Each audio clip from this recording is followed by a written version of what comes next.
அனைவருக்கும் தமிழ் வணக்கம். இன்றைய தினம் கோவையில் அரசு பொருட்காட்சி வெற்றிகரமாக துவங்கி வைக்கப்பட்டிருக்கிறதுங்க.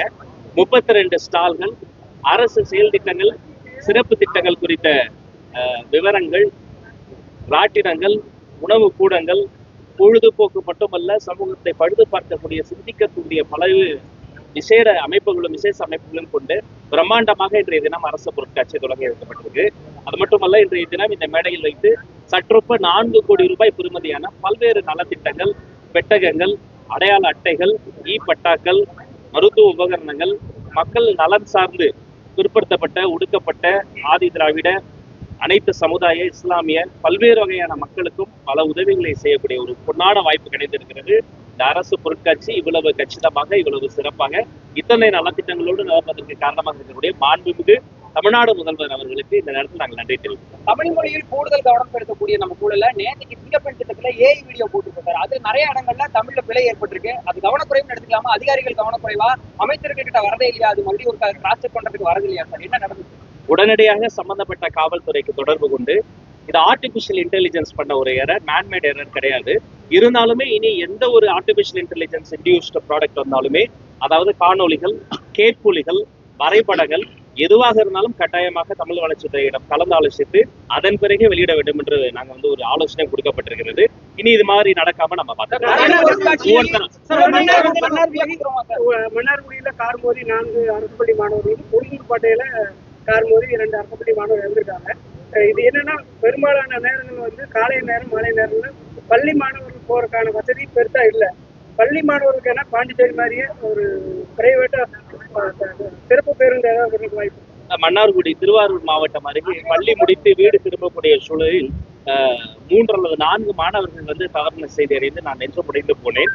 பொதுவாகவே பள்ளிக்கூடங்கள்ல மாணவர்கள் வருகின்ற போதும், மாணவர்கள் அந்த பள்ளி முடித்து திரும்புகின்ற போதும் அந்த பெரிமீட்டருக்குள்ளார டிராபிக் விஷயங்கள் வரக்கூடாது, வாகன நெரிசல் வரக்கூடாது.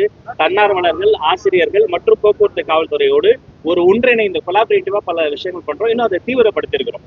சிங்கப்பூர் போன்ற நாடுகள்லாம் பாத்தீங்கன்னா பரீட்சை எழுத போகிற மாணவர்களுக்காக அவர்களினுடைய விமான நேரங்களை கூட தள்ளி வைப்பாங்க. ஏன்னா அந்த டேக் ஆஃப் சவுண்ட்ல கூட அந்த மாணவர்கள் பப்ளிக் எக்ஸாம் எழுதும் போது டிஸ்டர்ப் ஆகக்கூடாது. எனவே மாணவர்களினுடைய அந்த கேம்பஸுக்குள்ளா இருக்கக்கூடிய ஒவ்வொரு உயிரினுடைய விலை மதிப்பெற்றது, அவர்களினுடைய பாதுகாப்பு விஷயங்கள் கூடுதல் கவனத்தோடு அதை அதிகப்படுத்த சொல்லியிருக்கோம். பள்ளி மாணவர்களுக்கு பிரத்யேக பேருந்து இல்ல, இப்ப தனியார் பள்ளிகளை பொறுத்த வரைக்கும் அவர்களே பேருந்துகளை வைத்திருக்கிறாங்க. அதை இயர்லி மற்றும் பீரியாடிக்லி அதை அதாவது அது தகுந்த முறையில இருக்கா, பாதுகாப்பு உபகரணங்கள் சரியா வச்சிருக்கிறாங்களா, பிரேக் சர்டிபிகேட்ஸ் இருக்கா, இதான் அந்த பேருந்துகளை நம்ம ஆய்வு செய்யணும். பள்ளி மாணவர்கள்ல டிஃப்ரெண்ட் டெரைன், அதாவது மலைவாழ் மக்கள் இருக்கிறாங்க. சில இடங்கள்ல அவர்கள் அந்த கரையிலிருந்து வர முடியாது. அங்கெல்லாம் சிற்றுந்துகளை நாங்களே ஏற்பாடு பண்ணியிருக்கிறோம். கோணிகள் மூலம் கூட மாணவர்களை கொண்டு வருவதற்கான சிறப்பு திட்டங்கள் கூட பள்ளி கல்வித்துறை வைத்திருக்கு. இனி வரும் காலங்களில் தேவையை பொறுத்து அந்த பேருந்து வசதி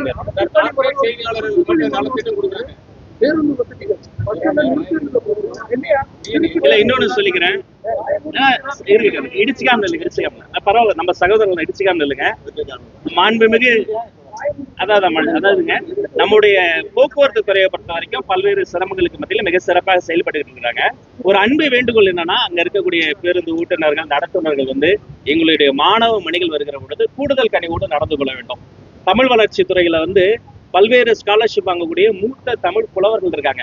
அவர்கள் வருகிற பொழுது அவங்களுக்கு எல்லாம் ஃப்ரீ பாஸ் கொடுத்துருக்காங்க. இந்த மாணவ மணிகளுக்கும் ஃப்ரீ பாஸ் இருக்கு. அப்படி ஃப்ரீ பாஸ் வரவங்க போது கூடுதல் கனிவோடு, அவங்க யாரும் கிடையாது, உங்க வீட்டு பிள்ளைங்க, உங்க பசங்களும் நினைத்து கூடுதல் கனிவோடு நடந்து கொள்ள வேண்டும் என்று அன்பு கொண்டு கேட்டுக்கொள்கிறேன். தமிழ் வளர்ச்சித்துறையில கூடுதல் கவனம் செலுத்துறோம் அப்படின்னு சொல்லிட்டு, இதுக்கு முன்னாடி தமிழ் வளர்ச்சித்துறையில ஒரு வருஷத்துக்கு 17 போட்டிகள் மட்டும்தான் நடந்திருக்கு. பப்ளிக் கிட்டையும் அதுக்கான ஒரு பெரிய இதுவும் இல்லை. இப்ப வரைக்குமே தமிழ் வளர்ச்சித்துறை ஒரு மறைக்கப்பட்ட வளர்ச்சித்துறையாக இருக்கு. அதுக்கு நீங்க என்ன? அது மட்டும் இல்லைங்க, தமிழ் வளர்ச்சித்துறையை பொறுத்த வரைக்கும் தமிழ்நாட்டில் இருக்கக்கூடிய ஒரு ஸ்ட்ராங் பவுண்டேஷன் போட்டிருக்கிறாங்க. அதை நம்ம மறுப்பு சொல்ல முடியாது. அவர்களினுடைய அஸ்திவாரம் மிகவும் பலமானது. ஆனால் காலத்திற்கு ஏற்ப அதுல பல்வேறு வகையான விஷயங்கள் நடக்கணும். இப்போ நேற்று, இன்று, நாளையும் பாத்தீங்கன்னா, நேற்றின் பெருமையை மட்டுமே இன்று பேசிக் கொண்டிருப்பதல்ல அரசியல். நாளையினுடைய வருங்கால தொழில்நுட்பங்களினும் பயன்படுத்தி வருங்கால தலைமுறை உள்ள இருக்கக்கூடியதுதான் ஒரு நல்ல அரசியல். நாங்க அப்படிதான் நினைக்கிறோம். கிட்டத்தட்ட 2 ஆண்டுகளாக பல்வேறு விருதுகள் வழங்கப்படாமல் இருக்கு தமிழ் வளர்ச்சித்துறையில். முதல் வேலையாக எத்தனை சீக்கிரமாக முடியுமோ மாண்புமிகு முதல்வர் அவர்களினோட கலந்தாலோசித்து பெண்டிங்ல இருக்கக்கூடிய, தராமல் இருக்கக்கூடிய அனைத்து தமிழ் வளர்ச்சித்துறை மாநில, மாவட்ட விருதுகளும் உடனடியாக வழங்கப்படுவதற்காக ஆவணம் செய்யப்படும் என்பதை உங்கள் மூலமாக மகிழ்ச்சியோடு தெரிவித்துக் கொள்கிறேன். தனியார் பள்ளி கட்டணங்கள் தொடர்ச்சி அதிகரிச்சுட்டே இருக்கு. அதை வந்து கண்காணிக்கணும்னு சொன்னீங்க. ஆனா இன்னும் ஒரு இன்னும் ஒட்டவே இல்லை, இன்னும் வெளிப்படையா பலகை வைக்கல சார். தனியார் பள்ளிக்கூடங்களை பொறுத்த வரைக்கும் நான் ஒன்று சொல்லிக்கிறேன், பள்ளிக்கூடம் நடத்துவது சிரமம் தான், அது அரசாங்கமா இருந்தாலும் தனியாரா இருந்தாலும். ஆனா நான் என்ன சொல்றேன், இதற்கு முன்னாடி கடந்த காலங்கள்ல யாரோ ஒரு தேர்ட் பார்ட்டி நிறைய இந்த அரசியல் புரோக்கர்கள் மூலமாக இந்த ரெனவலுக்கு, இந்த என்ஓசிக்கு, இந்த லைசன்ஸ்க்கெல்லாம் தெரிந்தோ தெரியாமையோ லஞ்ச லாவணியோ யாருக்கோ காசு கொடுத்தா அவங்களுக்கு நிறைய லீக்கேஜ் இருந்திருக்கும். இனி அது கிடையாது. நீங்க யாருக்கும் எதற்காகவும் நீங்க காசு கொடுக்க வேண்டாம், ₹1 கொடுக்க வேண்டாம். பதிலுக்கு ஒண்ணே ஒண்ணு பண்ண என்ன தெரியுமா, நீங்க எவ்வளவு பீஸ் வாங்குறீங்கிறத டிரான்ஸ்பரண்டா போடுங்க. அளவுக்கு அதிகமா இல்லாம கம்மியாவே எவ்வளவு பீஸ் வாங்கணுமோ நாமினலா வாங்குங்க. கண்டிப்பா என்ரோல்மெண்ட் நல்லா இருக்கும். ஏன்னா இப்ப மற்ற இடங்களுக்கு நீங்க உங்களுக்கு ஒரு 3 ஆண்டுகளுக்கு ஒரு முறை, 5 ஆண்டுகளுக்கு ஒரு முறை அல்லது ஆண்டுதோறும் பல்வேறு விஷயங்களுக்காக லீக்கேஜ் தான், அதை நாங்க ஸ்டாப் பண்ணிட்டோம். சிங்கிள் விண்டோ சிஸ்டம் கொண்டு வந்துட்டோம். வேறு எந்த வகையிலும் உங்களுக்கு செலவினம் கிடையாது. இது இன்வெஸ்ட்மெண்ட் ஆன் நாலேஜ். அதனால பணிவோடு அன்போடு ஒரு சகோதரனாக சொல்கிறேன், தயவு செய்து இந்த ஃபீஸ் விஷயத்துல பல்வேறு கிரீவன்சஸ் எனக்கு வந்துகிட்டே இருக்கு. இனிமேலாவது இப்ப வந்து இது தொடங்கிருச்சு, கல்வி ஆண்டு தொடங்கிருச்சு. இனிமேலாவது அதை வந்து நீங்க 100% வந்து ஊர்ஜிதப்படுத்தபடி கார்பரேட் செய்தியாளர் அவங்களுக்கு மட்டும் வந்து நலத்திட்டங்கள் எல்லாம் வழங்கப்படுது, அனைத்து பத்திரிகையாளருக்கும் வழங்கணும். இதுவரை ஆர்டர் போட்டு நடவடிக்கை இல்லை, எடுத்திருக்கலாம். நானும் உங்களை மாதிரி ஒரு சாதாரண, நீங்களாவது பத்திரிகையாளர், நான்லாம் சமூக ஊடகத்துல வந்து கருத்தாளராக இருந்தோம். நம்ம அரசாங்கத்தை பொறுத்த வரைக்கும் வெரி இன்க்ளூசிவ் தான். ரெண்டாவது, எந்த வகையிலும் பொலிட்டிக்கல் இன்டர்வென்ஷனும் சார்பு தன்மை எடுக்க மாட்டோம். இவர் தெரிந்தவருங்கிறதுக்காக அவருக்கு அக்ரிடேஷன், இவர் தெரியாதவங்கிறதுக்காக அவர் அக்ரிடேஷன், அப்படி இல்லைங்க. யாருக்கு எவ்வளவு அக்ரிடேஷன், ஒரு சேனலுக்கு வந்து இத்தனை பிரஸ் கார்டு, இத்தனை அக்ரிடேஷன், அது முறைப்படுத்தப்படும், அது செயல்படுத்தப்படும். அப்புறம் நிறைய பத்திரிகையாளர்களுக்கு அந்த வீட்டு மனையை பட்டா கூட இப்ப கூட நான் இன்னைக்கு மாலை என்னுடைய அன்பு சகோதரர் நம்முடைய நோடல் மினிஸ்டர் அவர்களோட பிற்படுத்தப்பட்ட அமைச்சரோடு பேசிக் கொண்டிருந்தேன். அது எல்லாமே ப்ராசஸ் நடந்துட்டு ஒரு நல்ல நாளில் நல்ல செய்தி உங்களை நாடி வரும், தேடி வரும். அதே போல தாலுகா செய்தியாளர்களுக்கு ஏற்கனவே பல முறை சொல்லிட்டேன், மாடல் ஸ்கூல்ஸ் ரொம்ப சிறப்பாக செயல்பட்டு இருக்கு. அதற்கு தேவையான நிதி உதவி தந்தாலே போதுமானது. இருமொழி கொள்கை, இருமொழி கொள்கை, இருமொழி கொள்கை, அதுல எந்த மாற்றமும் இல்லை. அந்த தொகையை அவங்க வழங்கணும். ஏன்னா இது வந்து இந்த இந்த இந்த ஒரு அந்த ஸ்கீமை கொடுத்தாதான் அந்த தொகையை தருங்கிறது முறையல்ல. நிச்சயமாக இதை குறித்து தேவைப்பட்டால் டெல்லிக்கு நலவாரியத்துல தாலுகாக்கள் பணியாற்றக்கூடிய செய்தியாளர்கள் நினைக்கணும்னு சொல்லிட்டு பல ஆண்டுகளா அந்த கோரிக்கை இருந்தது. ஏன்னா தாலுகாக்கள்ல நிறைய முக்கியமான சேனல்களுக்கு நடத்திட்டு இருக்காங்க, எந்த விதமான அடிப்படை இல்லாம இருக்காங்க. அதுக்கு ஏதாவது வாய்ப்பு இருக்கு? கண்டிப்பா. என்ன பொறுத்த வரைக்கும் டிஜிட்டல் ஜெர்னலிஸ்ட், அதாவது இன்று செல்பேசி வைத்திருக்கிற ஒவ்வொருத்தருமே கேமராவை நல்ல விதத்துல பயன்படுத்த அவர் ஜெர்னலிஸ்ட் தான். ஆனா அதுல நிர்வாகம் சார்ந்த சில புரோட்டோகால் சிக்கல்கள்லாம் இருக்கு. அதிகாரிகளோடு கலந்து பேசி தாலுகா பத்திரிகையாளர்களும் தேவையான பயிலக்கூடிய ஆர்டியில பயிலக்கூடிய மாணவர்களோட கல்வி கட்டணம் வசூலிக்கிறாங்க. அது இல்ல நான் என்ன சொல்றேன், ஆர்டி ரைட் டு எஜுகேஷனை பொறுத்த வரைக்குங்க ஒரு மிக முக்கியமான லைன் ஷேர் வந்து அரசாங்கமே கட்டுது, நாங்க கட்டுறோம். அவங்க ஒன்றும் ஃப்ரீயா தரல. இந்த மாணவனுக்கு அந்த கல்வி கட்டணத்தில் ஒரு பெரும்பகுதி அரசாங்கம் நாங்களே கட்டுறோம். அப்ப அந்த பள்ளிக்கூடத்தில் ஒரு பெரிய ஒரு 1000 சீட் இருக்குன்னா அதுல வந்து ஒரு 30-40 சீட் இருக்குன்னா அதை முழுமையா எக்ஸசைஸ் பண்ணும். ஒரு சின்ன சிறு பகுதி சம்பந்தப்பட்ட அந்த வார்டு, அதாவது அந்த மாணவர்களுடைய தரப்புல கட்டுற மாதிரி வரும். மற்றபடி இது ஒன்று அவங்க இலவசமா செய்யல. இந்த ஆர்டிஐ வந்து அவங்க வந்து முழுமையா பயன்படுத்த ஒத்துழைப்பு தரும். தமிழகம் முழுவதும் நிறைய இடங்கள்ல வந்து அரசு பள்ளிகள் வந்து ஒரு பழுதடைந்த நிலையில இருந்திருக்கு. அதெல்லாம் கணக்கெடுத்து, ஏன்னா மழைக்காலம் தொடங்க இருக்கு. ஆமா.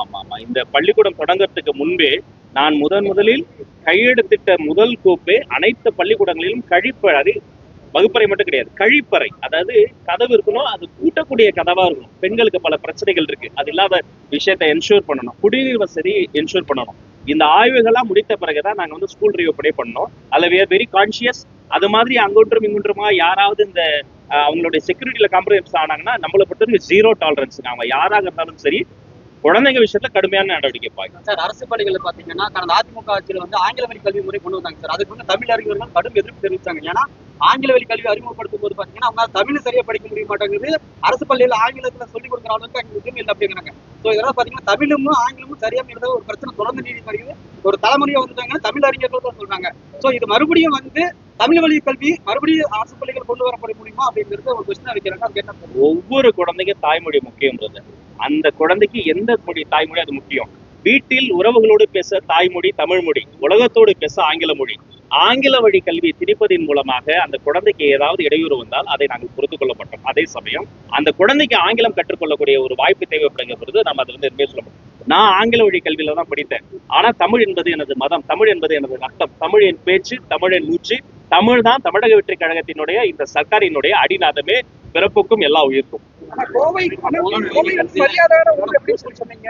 ஆனா உங்க நிகழ்ச்சிக்கு வந்து ஒரு சிறுவனை உள்ள அரங்குக்குள்ள விடாம வெளியே இருந்தவனாவது இல்ல அப்படிலாம் பண்ணக்கூடாது, நான் கடுமையா சொல்லியிருக்கிறேன். எல்லாரையுமே, அது சிறுவரோ பெரியவரோ எந்த பேக்ரவுண்ட்ல இருந்து வந்தாலுமே எல்லாரையும் அரவணைக்கணும். அப்படி யாராவது என்ன பண்ணாங்கன்னா ப்ளீஸ் இன்ஃபார்ம் மீ. அதெல்லாம் நான் பொறுத்துக்கவே மாட்டேன். எல்லாரையும் அரவணைக்க முடியாது.